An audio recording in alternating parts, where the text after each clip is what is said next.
இன்றைக்கு தேர்தலுக்கு பிறகு நீட் தேர்வு பிரச்சனை, ஏறக்குறைய கோச்சிங் மாஃபியாக்கள் தேர்தல் முகைமைகளை தங்கள் கைகளிலே வைத்திருக்கிறார்களோ என்று மக்கள் அஞ்சுகிறார்கள். அதை பற்றி கல்வி அமைச்சர் பேச மறுக்கிறார்.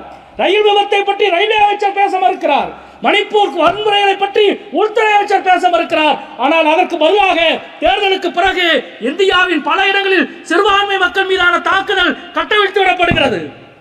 அதே போல பல இடங்களிலே எழுத்தாளர் அருந்ததி ராய் துவங்கி அரவிந்த் கெஜ்ரிவால் வரை அனைவரின் மீதுமான சட்ட நடவடிக்கை கட்டுப்படுத்தப்படுகிறது, வேலைப்படுகிறது.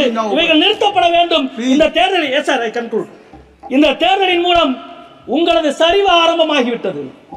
63 இடங்களை மக்கள் பறித்தார்கள் என்பது மட்டுமல்ல, உங்கள் தோழமை கட்சிகளையே நீங்கள் மதிக்க பழகிவிட்டீர்கள்.